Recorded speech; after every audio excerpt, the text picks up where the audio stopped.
तुम्ही आदर्श नजरेने पाहता ते आपल्या जिंतूर सेलू विधानसभेचे माजी आमदार काम ऐसा करो कि नाम हो जाए, नहीं तो नाम ऐसा करो कि नाम सुनते ही काम हो जाए, असं खणखर नेतृत्व माननीय विजयरावजी भांबळे साहेब, आयोजक प्रेक्षाताई, सन्माननीय विचार मंच आणि ज्यांना आपण या ठिकाणी ऐकण्यासाठी आलो.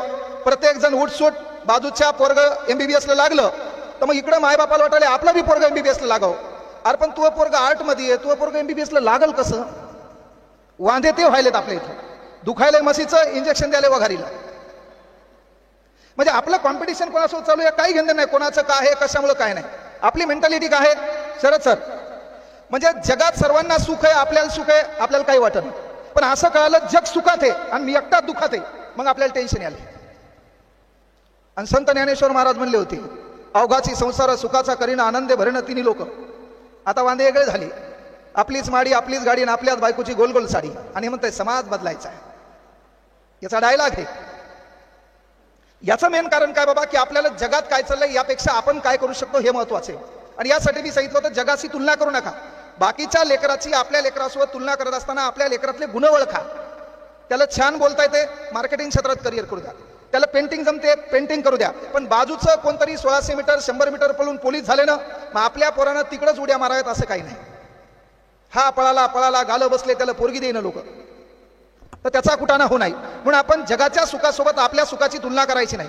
यासाठी मी उदाहरण सांगितलं होतं MSCBचं, की बाबा अमेरिकेत लाईट गेल्यावर लोक चेक करतात मीटरमध्ये काही प्रॉब्लेम आहे का, जपानमध्ये लाईट गेल्यावर लोक चेक करतात वायरिंग मध्ये काही प्रॉब्लेम आहे का, आणि भारतात लाईट गेल्यावर दलिंदर बाहेर येते पाहते लोकाची गेली का.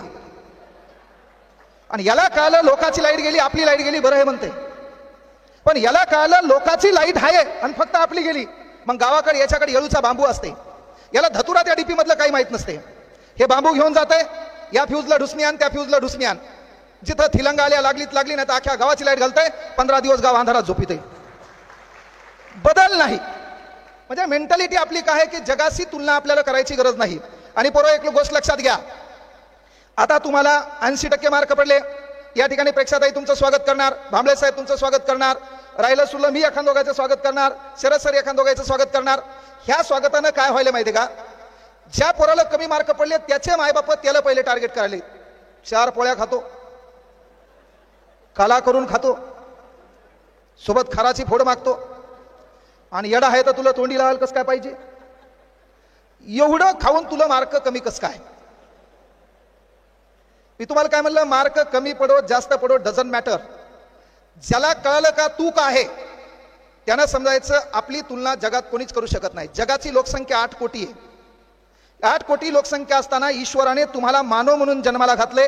याचा अर्थ त्या करत्या करवित्या परमेश्वरालाही तुमच्याकडून काही अपेक्षा आहेत. ही गोष्ट आवर्जून लक्षात घ्यायची. व्यर्थ जन्म कुणाचाच नाही. मात्र पोरिओ तुम्ही जरासं सुधारायचं. इंस्टाग्राम प्रत्येकीकडे आहे, बेजार आहे ती दिसायली वेगळी, पण तिनं स्नॅपचॅटला फोटो काढलाय आमचं पोरग कोमाथे. ती म्हणलं सकाळी तर वेगळी दिसू लागली, आज एवढी भारी कस का दिसायली. आमचं पोरग त्याच्या कोमाथे. मायबापाला हृदयाच्या तळापासून कळकळीची विनंती आहे, तुम्ही बाहेर किती कुटाणे केले, किती पैसे कमवायच्या मागे लागले, किती धुरे कोरले, फायली फिरवल्या, याजान दिले, सावकारकी केली, काही बी केली, तुमच्या अकाउंटला 5 कोटी रुपये जमा होणार नाही. एखादा म्हणेल कस काय, बरं ते जरी जमा झाले 5 कोटी कमवता कमवता तू कधी गचकशील काही सांगता येत नाही.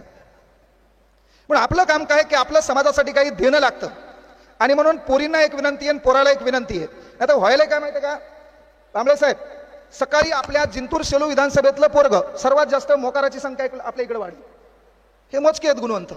बाकी परभणीत पहा तुम्ही, क्लास सुटल्यावर पोरगी चालली ट्युशनला कशाच्या, सायन्सच्या. क्लास कोणता, फिजिक्स. कॉफी शॉपमध्ये बायोलॉजी, आणि बापाच्या डोक्याची केमिस्ट्री.